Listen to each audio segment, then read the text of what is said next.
Greetings, fellow Americans. I'm Mr. B in Dallas, Texas, where it's 20 degrees with 5 inches of snow on the ground on February 4th, 2011. And welcome to Global Warming on Only in America.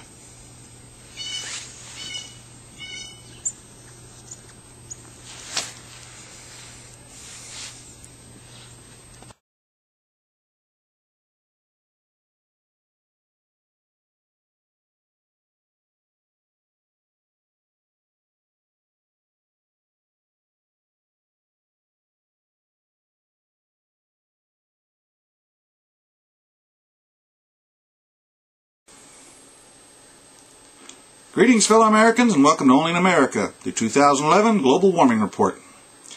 Yes, I know, I've been away for too long, but I'm back with both barrels loaded and ready to fire. I'll explain more about that in an upcoming episode. Now on to Only in America, the 2011 Global Warming Report. In the late 1990s, Al Gore claimed that the ice caps were melting, polar bears were drowning, and parts of the coast would be under 20 feet of water. Now, other global warming weirdos claimed that snowfalls would soon become rare and exciting events. And other so-called scientists claimed that there would be worse and more frequent hurricanes. But let's just see how some of their predictions fared. The warmest year on record has been 1998, with no measurable warming since, and even a sign that the world climate is now cooling.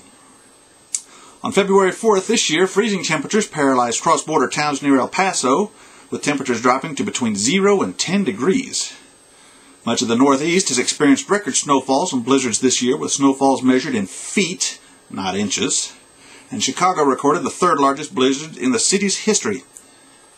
After almost a decade of seeing not much more than a light dusting of snow, the North Texas area has experienced 2 consecutive years of record snowfalls, with 14 inches of snow in 2010 and another 5 to 8 inches on February 4th, 2011, coupled with low temperatures not seen in over a quarter century. And another round of sleet and snow predicted for the Dallas area on February 9th. Europe has experienced 3 consecutive years of extreme cold winters and record snowfalls. And as for hurricanes, the Atlantic has seen a dramatic decrease in the number of hurricanes in the last 5 years, with the total energy in all hurricanes plunging since 1993. Now, these so-called hurricane experts haven't hit an annual prediction in several years, not even close. All the exact opposite of what was predicted. Oh, and by the way, it snowed in Australia on December 20th, 2010. Now for you geography geniuses who say, so what? That's the start of winter anyway. Well, yes, it is. It's the start of winter on the north side of the equator. In Australia, it's the start of summer. The BBC reported up to 10 centimeters of snow, which converts to roughly 4 inches in the states of New South Wales and Victoria. So what's the cause? Well, if you subscribe to the global warming nutcase theories, then it's global warming's fault that the world is having colder winters. Now, I want someone to explain this to me. Colder weather the cause of global warming? That's not science. It's a joke. Where do these so-called scientists get their degree? Cranial-Rectitis Academy? Now for some facts and sense. We actually have a professional meteorologist whose name I won't mention, so he won't get a ton of emails from this video. He's predicted this winter is on track to be the coldest winter that this nation's had since the 1980s and possibly even since the late 1970s, and he even predicts that the next 5 years could be just as cold, if not colder. He's even gone so far to claim that the U.S. will shift towards a cooler climate for the next 20 to 30 years, and it even has the scientific facts to back it up.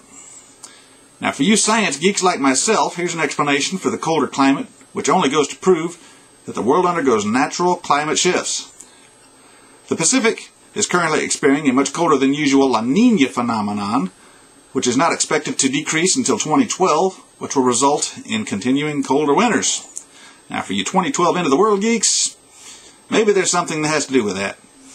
In addition, there's another phenomenon called the Pacific Decadal Oscillation, or PDO for short, which is a pattern of Pacific climate variability that shifts phases about every 20 to 30 years and has shifted into what he refers to as a negative or cold phase, which is well within line of the last string of cold years in the 1970s and 1980s. This cold phase PDO over the next 20 to 30 years should result in longer and stronger La Niña events, which could result in colder and much more snowy weather patterns across the United States. Now, for those of you claiming that I'm only speaking of the United States, he also predicts that global temperatures will return to the late 1970s levels. Now, of course, according to the global warming nutcases out there, That'll also be caused by global warming as well. So in closing, for those of you who still believe that the world is getting warmer, I know a few people around here that could use a nice warm coat, so feel free to send me yours, since you won't need them. Until next time, I'm Mr. B. God bless our troops, and God bless America. Oh, and by the way, congratulations to the Green Bay Packers on your Super Bowl 45 win.